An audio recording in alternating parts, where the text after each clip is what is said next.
ತಾವು ಹೇಗೆ ನೋಡ್ತೀರಿ, ಹೇಗೆ ಖಂಡಿಸ್ತೀರಿ ಅಂತ?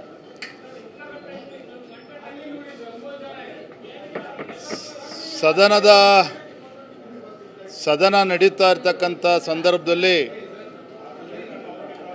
ಆಡಳಿತ ಪಕ್ಷದ ಸದಸ್ಯರು ಹಾಗೂ ಸಹಕಾರಿ ಸಚಿವರಾಗಿರ್ತಕ್ಕಂಥ ರಾಜಣ್ಣ ಅವರು ಬಹಳ ಗಂಭೀರವಾಗಿರ್ತಕ್ಕಂಥ ವಿಚಾರವನ್ನು ಪ್ರಸ್ತಾಪ ಮಾಡಿದ್ದಾರೆ.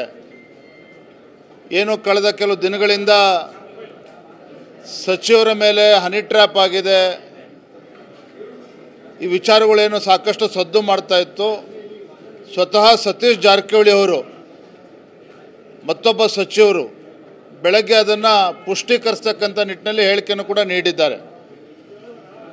ಸರ್, ಇದರ ಮುಂದುವರೆದ ಭಾಗವಾಗಿ ಸದನದಲ್ಲಿ ಮಾನ್ಯ ಸಹಕಾರಿ ಸಚಿವರು ರಾಜಣ್ಣ ಅವರು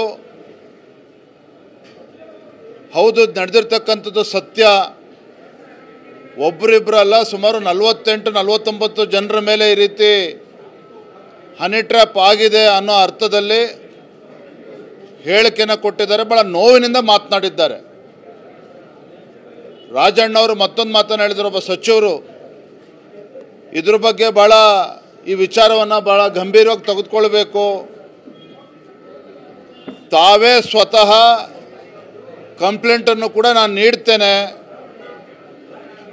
ಇದರ ಬಗ್ಗೆ ಸೂಕ್ತವಾಗಿರ್ತಕ್ಕಂಥ ತನಿಖೆ ಆಗಬೇಕು ಅನ್ನೋ ಮಾತನ್ನು ಸ್ವತಃ ಸಚಿವರು ಸಹಕಾರಿ ಸಚಿವರು ರಾಜಣ್ಣ ಅವರೇ ಹೇಳಿದ್ದಾರೆ.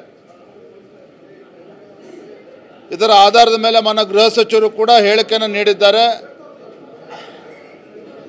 ನಾವು ಒತ್ತಾಯ ಮಾಡ್ತೇವೆ, ಭಾರತೀಯ ಜನತಾ ಪಾರ್ಟಿ ಒತ್ತಾಯ ಮಾಡ್ತದೆ, ಮತ್ತು ಪಕ್ಷಾತೀತವಾಗಿ ಸದನದಲ್ಲಿ ಎಲ್ಲರೂ ಕೂಡ ಈ ವಿಚಾರವನ್ನು ಪ್ರಸ್ತಾಪ ಮಾಡಿದ್ದಾರೆ. ಇಷ್ಟೊಂದು ಗಂಭೀರವಾಗಿರ್ತಕ್ಕಂಥ ವಿಚಾರ, ಒಬ್ಬ ಇಬ್ಬರು ಸಚಿವರ ಮೇಲೆ ಈ ರೀತಿ ಪ್ರಯೋಗ ಆಗಿದೆ, ಹನಿ ಟ್ರ್ಯಾಪ್ ಆಗಿದೆ, 40-50 ಜನರ ಮೇಲೂ ಕೂಡ ಹನಿ ಟ್ರ್ಯಾಪ್ ಆಗಿದೆ ಅಂತಕ್ಕಂಥ ಭಾಳ ಗಂಭೀರವಾಗಿರ್ತಕ್ಕಂಥ ವಿಚಾರ ರಾಜ್ಯದ ರಾಜಕೀಯ ಇತಿಹಾಸದಲ್ಲಿ ಅಥವಾ ಸದನದ ಒಳಗಡೆ ಹಿಂದೆಂದೂ ಕೂಡ ಈ ರೀತಿ ಚರ್ಚೆಗಳು ಆಗಿರಲಿಲ್ಲ.